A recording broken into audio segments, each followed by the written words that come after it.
Hey guys, and welcome to this video where I want to talk about my first impressions and my thoughts and opinions and praise and criticism and whatever else about the PlayStation 4. Uh, Namely the one that I purchased about a week and a half ago, and I've had my chance to play games, navigate the UI on it, buy some stuff on the online store, play a little bit of games online, and just this, that, and the other. I thought I wanted to capture some of my first impressions and my early thoughts about the console. Would have been nice to have been able to do this when it was a little bit more pertinent when people were first getting them. But of course, I didn't have any desire to buy a PS4 until last summer. So I'm late to the party, but I still have, like I said, some thoughts. So my first thing that I'd like to comment on the system in general was, damn Sony, I really thought that your PlayStation 4 was going to supply me with more time and hours and minutes in the day to play it and to enjoy it.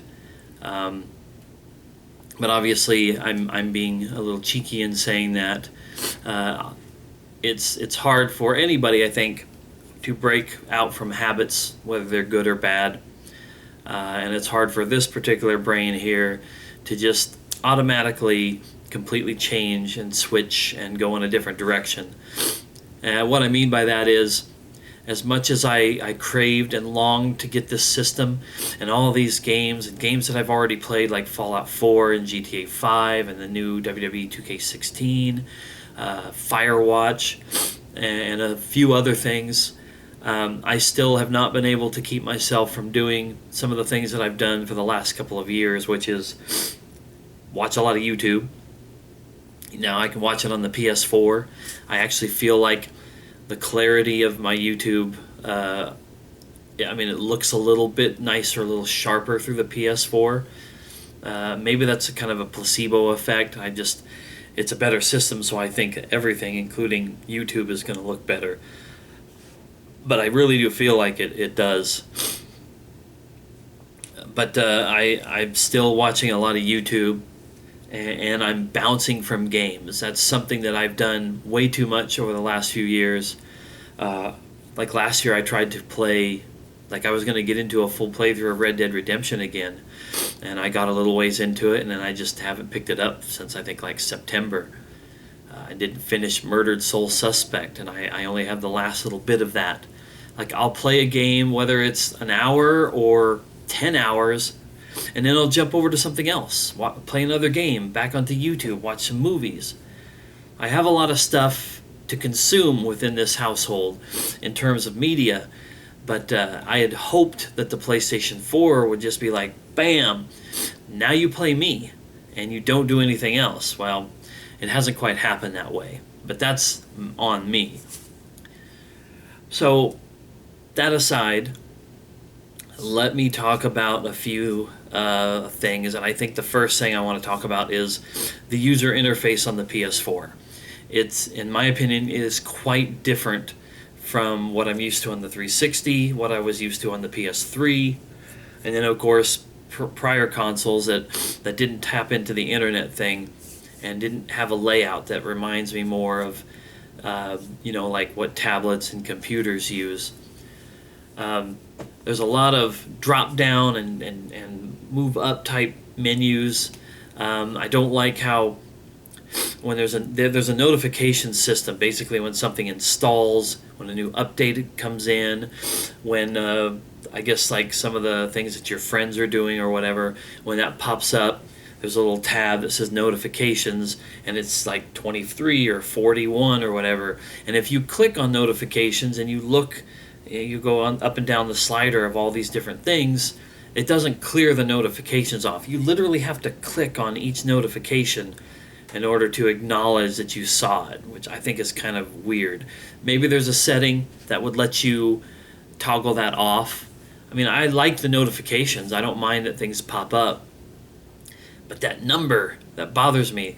That's my part of my daily internet is go to Facebook, click on the notifications, check them all out. Now, see, in that way, the PS4 is similar to Facebook. I have to click on those things to kind of acknowledge that I looked at them. But they're taking me to posts and pictures and videos and things that have been shared, not just a thing that says my new DLC pack for WWE 2K16 is fully installed. Why should I have to click directly on that to acknowledge it and to take it off the little numerical ticker? It's just a minor thing. It's not a super big deal. I loved how when I brought my PSN account over from my PS3, it brought my friends over. I like how, like, for example, in GTA 5, I signed into GTA Online. It was a really quick and simple process to transfer my GTA Online character from the PS3 over to the PS4. Super quick and handy. Those kind of things were, in my opinion, really awesome. I do feel like a lot of those screens, the notifications, the friends list, and all that other stuff that sits above, like your games and your apps, they're very cluttered. They're very busy. There's a lot of stuff going on with those, but I'll get used to it, I assume. What else? I do like... Okay, so I was going to try to get all of my games installed, or as many of them as I could installed on my PS4. Sadly, I have a handful of games that didn't go on. The process is a little deceptive. When I put in GTA 5 and Fallout 4 and a couple other games, they were just like, boom, installing. It's going to be an hour and a half. Go do something else. And then I put other games in like Mad Max and whatnot, and it was just like it threw me right into the game. So I thought, well, maybe some of these games don't have to install. No, they all installed. Mad Max has a substantial install, but it didn't take any time. Maybe it did it in the background and it didn't even tell me. But it wasn't even in my notifications that it was downloading. But it's there.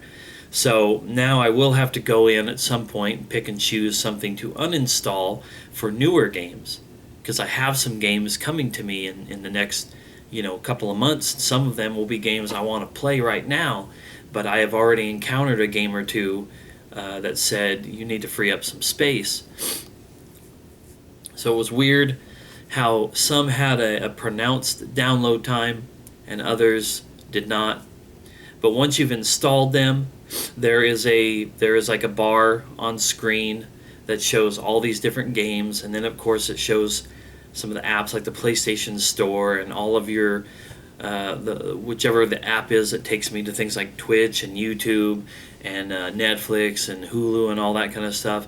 Which, by the way, I want to mention, fucking fantastic that the PS4 has a Twitch app that lets you watch Twitch live streams as they're happening. I didn't realize it had that. I was aware of the fact that you could stream from your PS4. I was aware of the fact that you could hit the share button and capture footage and share it in that way. But I had no idea that there would be an actual Twitch app where I could watch guys like Angry Joe and Cry and all these other people that I love to watch on Twitch, but that I rarely ever watch anymore because I don't want to sit here in this chair and look at this computer unless I'm like playing games or doing my normal internet. So Twitch has a chance now for me once again to become something that I will watch a lot of. But as I said before, I do watch too much YouTube, and I don't want to just turn my PS4 into a Twitch box. I do want to play games. So with that being said, let's talk about some of the games. The ones that I have honestly sat down and played so far, as I mentioned before, GTA 5. I barely started into the campaign mode because I was wanting to play that again once I got this. Online is an interest to me, but I don't have my buddies that I had on PS3 to play with. Some of the people that I may be able to play with are ones that I'm just, I don't know them as well, and I don't know how that's going to work out. But my friends that I played with on the PS3 version, we had a blast, and I don't know that could ever be topped. But I played some GTA 5 and the online. Fallout 4, I hate to say it, but I love the game. This is not a, oh my gosh, the game is disappointing me. I'm just having a hard time sitting down and really giving it time. A couple nights that I played it, I was just so freaking tired I couldn't make it. Like I come home from work, I cook dinner, I turn on YouTube, I watch videos for a while. After I played Firewatch, which is another game and the only game so far that I've completed, I did a video about that one. After I played it, it was really freaking awesome. I went and watched like 4 different YouTubers play it all the way through. You know, that's roughly about 3 hours long of a playthrough, at least to the videos that those people did. And that was a lot of time. And I'd watch those videos, eat dinner, get comfortable, and then if I managed to actually make it to the stage of playing something myself, I'd be kicking Fallout 4 on at like 10 or 11 o'clock at night, and I just couldn't stay awake.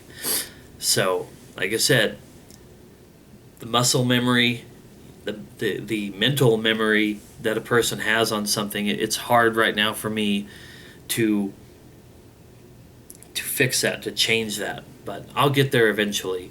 I'm trimming off more YouTube channels that I watch, killing off videos from my watch later list.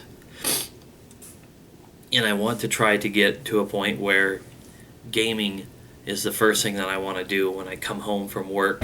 I want to play the Fallout 4s and GTA 5s and all the other games that I had, which if you watch my most recent pickups video, you've seen quite a bit of what I've got. But there will be more at the end of this month, and probably more into March. Well, I know there will be more in March because there's 2 or 3 games that I have pre-ordered to come out next month.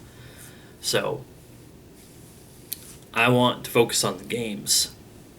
Fallout 4 needs more time from me. Hopefully it's going to get some time today because, like I said, it's really, really fun.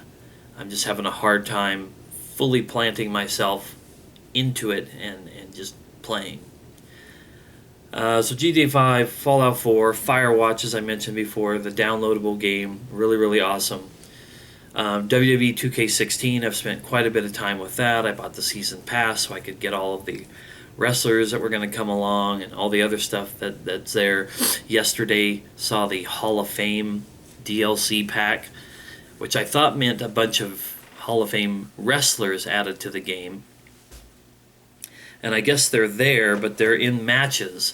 They're Hall of Fame matches that I guess you get to play, and you get to experience some epic confrontations or whatever.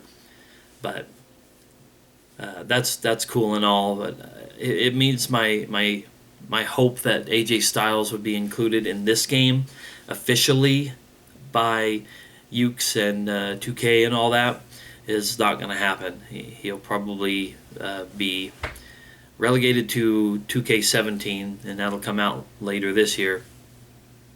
That's okay. I can wait. I'll definitely be on board for picking that up. So, I don't know if anybody can hear my dryer down there buzzing or not. If so, I apologize. I'm trying to think. Oh, I played The Crew. I picked up The Crew Wild Run. I guess that hasn't been shown in the pickups video, so I let it out of the bag a little early. But I was just really intrigued by the premise of a big open-world racing game. I'm really disappointed, though, that it's online only, like literally online only. I've read that Drive Club is a game that can be played offline. The Crew is a game that should allow for that. It should at least allow you to be able to race around the world and maybe race against some AI. If you didn't have internet connection, maybe that'll be something Ubisoft will think to do with that game in the inevitable future when the servers go away. But it was cool and all. I hated the fact that pretty much the first race that I had to do, if I didn't win it, I couldn't progress beyond that as far as like the story goes. I'm not good at racing games. I didn't buy the game because I'm good. I just wanted something that felt like free open roam racing, but then if you wanted to do something, you could. And anytime you have a racing game where you can't progress without placing first, like there's no points accumulation, there's nothing given to you at all for at least doing okay, that puts me out a little bit. But really, more than anything, I just want to be able to have the ability to drive the motorcycles and monster trucks and stuff like that. That's in the Wild Run version of the game. So I played that. I can't remember. I don't know that I've really played anything else yet. Like, seriously, thrown some games in, started them up just to make sure that they were updated and installed. I'm mad. I bought a copy of Watch Dogs, and it was a Walmart edition because it had some extra content, and that extra content DLC code expired in 2014. So I didn't really get anything special out of buying that version of the game. I don't know if those missions are available if you like to purchase separately. If they are, I probably will, just because I feel like I should have gotten that. And I paid $20 for the game, not $60 when it first came out, so I can throw a little extra money at it. But I was just super disappointed that there would be something in there that expired.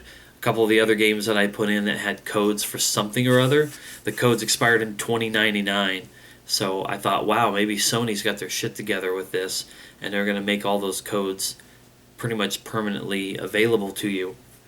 But no, I guess the Walmart aspect of it, or the Ubisoft aspect of Watch Dogs, kind of kicked that in the ass.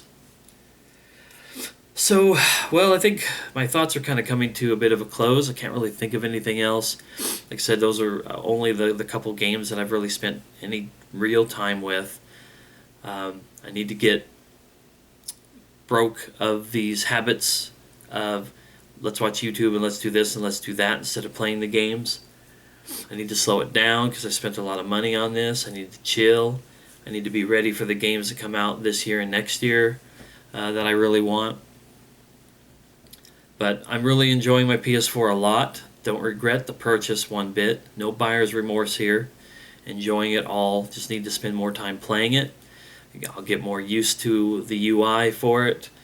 And just have a fucking good time. So anyway, that's it. That's all I had to say about the PS4, my first impressions from the first week and a half or so that I've had it. And here's to many more weeks, months, and years ahead with it. So thanks for watching, guys. I'll see you next time.